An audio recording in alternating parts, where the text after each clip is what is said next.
Hello everyone, তো তোমাদের মিষ্টি রান্নাঘরে স্বাগতম সবাইকে। তো আশা করছি সবাই কেমন আছো, আশা করছি ভালোই আছো। তো চলে এসেছি মিষ্টি মিষ্টি রান্না করতে। তো এখানে যেহেতু বানাবো ডিমের তরকারি, নতুন মশলা কষানো পুরো রেডি হয়ে গেছে আমার অলরেডি, আর তেলও ছেড়ে দিয়েছে। এই সময় এখন আলু আর ডিমটাই দিয়ে দেবে দেখো। তো আলু ডিম যেগুলো আমি ভেজে রেখেছি আর পুরো মশলা কষানোটা পুরোটা আমার রেডি। তো দেখো ডিম আর আলু আমি পুরো কষে নিচ্ছি মশলার সাথে, দেখতে পাচ্ছ। তো কষানো যেহেতু হয়েই গেছে আমার, এখনও পুরোটা কষানো হয়ে গেছে। তো আর একটু কষিয়ে তারপরে দিয়ে দেবো ঝোল, যেটা তোমরা গেস করে বলো কালারটা কেমন এসছে।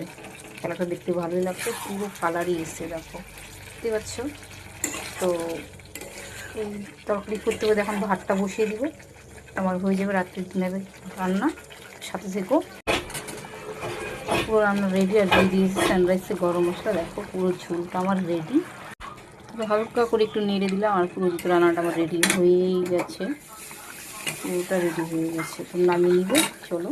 দেখো পুরো রান্নাটা যেহেতু আমার রেডি হয়ে গেছে, ডিমের তরকারি কেমন লাগছে জাস্ট তোমরা কালারটা বলবে। দেখে আমার যে সেই স্বাদ, মানে সেই স্বাদ। আর ওই সজনা তরকারি এটা আমার জন্যই বানিয়েছি, বাট অল্প বানিয়েছি, কেমন আমার বড় তো পছন্দ করে না সজনে ডাঁটা। তো কেমন লাগলো ওই রান্নাটা অবশ্যই বলবে। আর যেহেতু ভাতও বসিয়ে দিয়েছি, ভাত ওখানে একটা রাখা আছে, তো অল্প দেখো ওখানে ভাত আর এই হচ্ছে তরকারি। তো কেমন লাগলো আমার আজকে রাতের ডিনারে অবশ্যই কমেন্টে জানা। আর এই হচ্ছে আমি, তো রান্না করতে যেহেতু পারি না, তো কোনো রকম তোমাদের সামনে একটু তুলে ধরলাম। তো কেমন লাগলো আমার রান্নাটা অবশ্যই কমেন্টে জানাবে। আর যদি ভিডিওটা সামনে এসে অবশ্যই একটু প্লিজ দেখো, কেননা যদি না দেখে স্ক্রিন করে চলে যাও তোমাদেরই লস, মানে তোমাদের এঙ্গেজমেন্টটা ডাউন হয়।